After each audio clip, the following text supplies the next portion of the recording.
Hello বন্ধুরা, Mala's gardening হ্যাভেনে আপনাদের সকলকে অনেক অনেক স্বাগত। আশা করি আপনারা সবাই অনেক ভালো আছেন।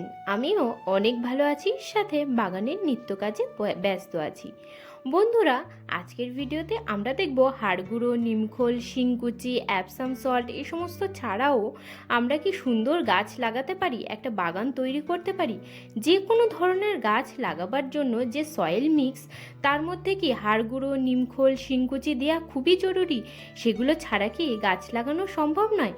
তো আপনাদেরকে আমি সেটাই বলতে চাইছি যে এগুলো ছাড়াও কিন্তু সুন্দরভাবে গাছ লাগানো যায়, বাগান তৈরি করা যায়। ফুল, ফল, সবজি যে কোনো ধরনের গাছই আপনারা তৈরি করতে পারেন হাড়গুঁড়ো, নিমখোল, শিংকুচি, অ্যাপসাম সল্ট ছাড়া। তো আমার এই বাগানে যে সমস্ত গাছগুলো দেখতে পাচ্ছেন, একটি গাছেও কিন্তু আমি এসবের একটা উপাদানও ব্যবহার করিনি।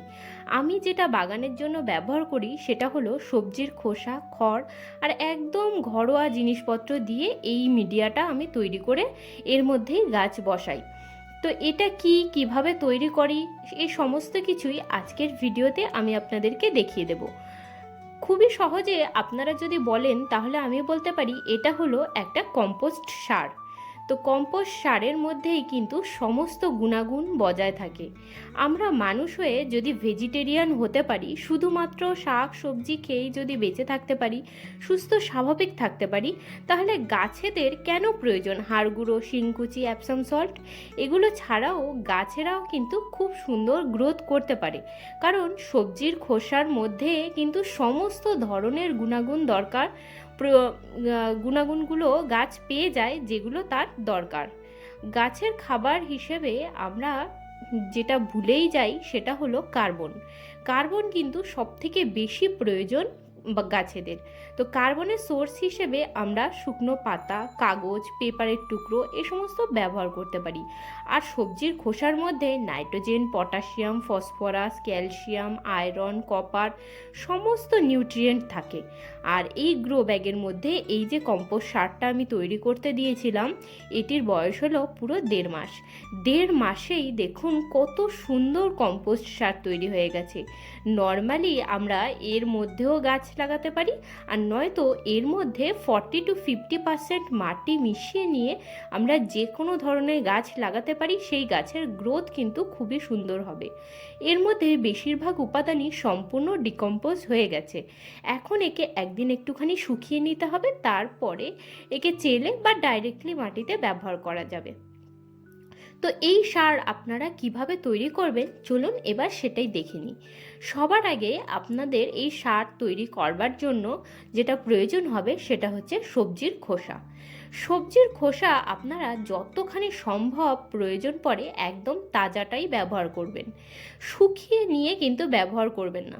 একটা কথা আমি আপনাদেরকে বলে দিই, ভেবে দেখুন আমরা কি বাজার থেকে যখন সবজি নিয়ে আসি, বাজারের বুড়ো শুকনো সবজি কি কিনে নিয়ে আসি?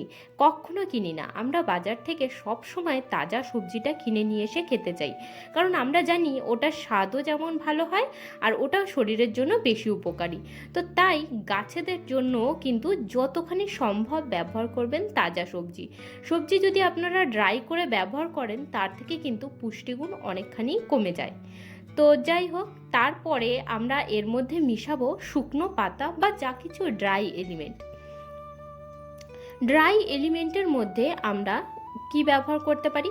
শুকনো পাতা, কাগজ, বাড়ির যা কিছু শুকনো যাবতীয় জিনিস, যা কিছু ডিকম্পোজ হয় সে সবই আমরা এর মধ্যে ব্যবহার করতে পারি। তো আমি এখানে নিয়ে নিলাম বেশ খানিকটা কাটা খড় আর কিছুটা পাতা। এই সমস্ত জিনিসগুলোকে আমরা মিশাবো। তো তার মধ্যে এই জিনিসগুলো যাতে 1.5 মাসের মধ্যেই সুন্দরভাবে ডিকম্পোজ হয়ে যায়, তার জন্য এর মধ্যে আমরা মিশাবো 2 মুঠ মাটি। মাটি যদি আপনাদের কাছে না থাকে তাহলে তার পরিবর্তে আপনারা কিন্তু ওই ডিকম্পোজ হওয়া যে আমরা কম্পোস্ট সার তৈরি করলাম সেটাকেও ব্যবহার করতে পারেন, গোবর সারও ব্যবহার করে নিতে পারেন। এবার এই শুকনো উপাদানকে ভিজে উপাদানের সাথে খুব ভালোভাবে মিশিয়ে নিতে হবে। এই স্টেপটা করা কিন্তু খুবই জরুরি, কারণ এই যে আমরা সবুজ শাকসবজি ব্যবহার করেছি, সেই সমস্ত সবজি থেকেই যখন ডিকম্পোজ হওয়া শুরু করবে তখন জল বেরোনো শুরু করবে, আর সেই জলটাকেই শোষণ করবে এই শুকনো এলিমেন্টগুলো, অর্থাৎ খড় আর হচ্ছে শুকনো পাতাগুলো। তাতে কি হবে, মানে যে বেডটা আমরা রেডি করব বা কম্পোস্ট বিন রেডি করব, তার নিচ থেকে লিকুইড সার কিন্তু বেরোবে না। আর আমরা কিন্তু কম্পোস্ট বিনে জল খুবই পরিমিত ব্যবহার করব, কারণ এই যে সবজির খোসা, এর মধ্যে প্রচুর পরিমাণে জল আছে। এই জলই বেরোনো শুরু করবে আর সমস্ত জিনিসকে ডিকম্পোজ করবে। তো কম্পোস্ট তৈরি করবার জন্য আমি এখানে নিয়ে নিয়েছি একটা গ্রো ব্যাগ।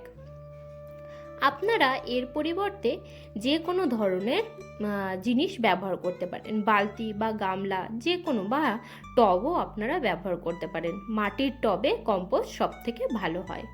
তো আমি এখানে এই যে গ্রো ব্যাগটা নিয়ে নিয়েছি, এটা হচ্ছে 12 ইঞ্চির গ্রো ব্যাগ। তো সবার প্রথমে এর নিচের লেয়ারে আপনারা মাটি, কম্পোস্ট বা গোবর সার দেওয়ার চেষ্টা করবেন। আসলে ওর মধ্যে প্রচুর পরিমাণে মাইক্রো অর্গানিজমস থাকে, যেগুলো সমস্ত প্রোডাক্টকে ডিকম্পোজ হতে সাহায্য করে। তার জন্য নিচের লেয়ারে মাটি দিয়ে তার উপরে আমি দিয়ে দেব বেশ খানিকটা শুকনো পাতা। এই কারণেই কিন্তু এই কম্পোস্ট বিনের মধ্যে পোকাও হবে না, অতিরিক্ত জলও হবে না, আর যদি উপর থেকে গাছও লাগিয়ে নিই তো সেটাও কিন্তু মরবে না। এই শুকনো পাতা নিচের দিকে, শুকনো পাতার পরিবর্তে আপনারা শুকনো কাগজও ব্যবহার করতে পারেন, কিন্তু প্রচুর পরিমাণে শুকনো এলিমেন্ট আপনাকে নিচে দিতেই হবে। তো এগুলো দেওয়ার পরেই এর উপরে সম্পূর্ণ যে আমরা মিক্সচারটা তৈরি করেছি সবজির খোসা আর খড় দিয়ে আর মাটি দিয়ে, সেই সম্পূর্ণ মিক্সচারকে একদম আমরা ভরে দেব। এর মধ্যে কিন্তু এখন প্রচুর পরিমাণে বায়ু আছে, সুতরাং কিছুটা চেপে চেপেই ভরে দিতে হবে, যাতে খুব অতিরিক্ত বায়ু না থাকে। তার কারণ আপনি কিন্তু এগুলো কিছুদিনের মধ্যে অর্ধেক হয়ে যাবে। আপনারা আমার কম্পোস্ট বিনটা প্রথমে দেখলেন, ওটাকেও এরকম এক বিন পুরো ভর্তি করে রেখেছিলাম, তো সেখান থেকে হাফ ব্যাগ আমার কম্পোস্ট তৈরি হয়েছে। তো এটাও 12 ইঞ্চি টবের যে পুরো ভর্তি করে সবজির খোসা দিয়ে দিলাম, এখান থেকে তৈরি হবে কিন্তু হাফ ব্যাগ কম্পোস্ট। তো এই দেখুন, পুরো জিনিসটা যখন রেডি হয়ে যাবে, এর ওপরে আমরা দিয়ে দেব একটা মোটা লেয়ার সয়েলের। মাটির পরিবর্তে আগেও বলে দিয়েছি, আপনারা কোকোপিট বা গোবর সার বা ভার্মি কম্পোস্টও ব্যবহার করতে পারেন, কোনো অসুবিধা নেই। যা কিছুই আপনারা ব্যবহার করবেন এতখানি মোটা করে ব্যবহার করবেন, যাতে পুরো জিনিসটা একদম ঢাকা পড়ে যায় আর একটুও যেন সবজির খোসাগুলো দেখা না যায়। আর এই যে প্রসেসটা আমরা করব, এতে কিন্তু ওপর দিক থেকে বায়ু চলাচল খুব একটা হবে না, আর ভিতরে হিট তৈরি হবে। আর ভিতরে যতখানি আমরা তাপ তৈরি করতে পারবো তত তাড়াতাড়ি কিন্তু কম্পোস্টটা তৈরি হবে। এটা কিন্তু ভার্মি কম্পোস্ট নয়, এটা নর্মাল কম্পোস্ট সার, সুতরাং একে আমাদেরকে রোদ্দুরে রাখতে হবে। এবার জলের বিষয়টা আমি বলে দিই, জল অতিরিক্ত পরিমাণে আমরা দেব না। এইখানে এই দেখুন, এই ছোট বাটির 1 বাটি জল আমি ব্যবহার করেছি, 1 বাটিও না, এখানে হাফ বাটি হবে। শুধুমাত্র উপরের লেয়ারের মাটিটুকু যাতে ভিজে যায় সেই জন্যই আমি এই উপর থেকে একটুখানি জল ছিটিয়ে দিলাম। আর কিন্তু 1 ফোঁটাও এর মধ্যে জল এখন আর ব্যবহার করব না। পরবর্তীকালে যদি অনেক বেশি ড্রাই মনে হয়, তখন আমি হয়তো সামান্য একটু জল ওপর থেকে ছিটিয়ে দিতে পারি, কিন্তু এর মধ্যে আর কিন্তু আমার মনে হচ্ছে না যে জলের প্রয়োজন হবে। আর আগের বারও তাই করেছিলাম, ওর মধ্যে কিন্তু আর আমি জল দিইনি। তাতেই দেখুন কত সুন্দর সার তৈরি হয়ে গেছে। আর এই বিনটাকে আমি রোদ্দুরে রেখে দেবো, তাহলেই পুরো 1.5 মাসের মধ্যে খুব সুন্দর কম্পোস্ট সার তৈরি হয়ে যাবে। আর এই কম্পোস্ট সার দিয়ে আপনারা বাগানের যে কোনো গাছ লাগাতে পারেন, গাছ কিন্তু খুবই হেলদি হবে, সুন্দর হবে। আমি কিন্তু বাগানে আজ পর্যন্ত হাড় গুঁড়ো, নিমখোল, শিংকুচি, অ্যাপসাম সল্ট এসব কিছুই ব্যবহার করিনি, তবুও কিন্তু আমার গাছের গ্রোথ যথেষ্ট ভালো। তো সেটা শুধুমাত্র সম্ভব হয়েছে এই সবজির খোসার কম্পোস্ট সার তৈরিতে। তো আপনারা অনেকেই বলেন কম্পোস্ট বিনের মধ্যে আপনাদের পোকা হচ্ছে বা কম্পোস্ট ঠিকঠাক করে তৈরি করতে পারছেন না, তারা কিন্তু আমার এই পদ্ধতিতে খুব সহজে কম্পোস্ট তৈরি করে নিতে পারেন।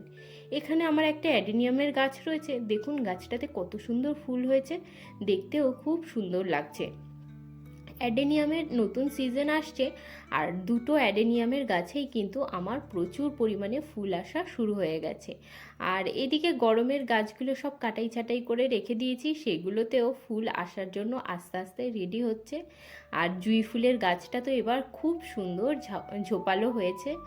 আর এদিকে দেখতে পাচ্ছেন সব আমার ইনডোর গাছগুলো রয়েছে, ছোট বড় বিভিন্ন ধরনের গাছ কিন্তু আমি লাগাই। আমার বাগানে ফল ফুল সবজি সমস্ত ধরনের গাছই আছে।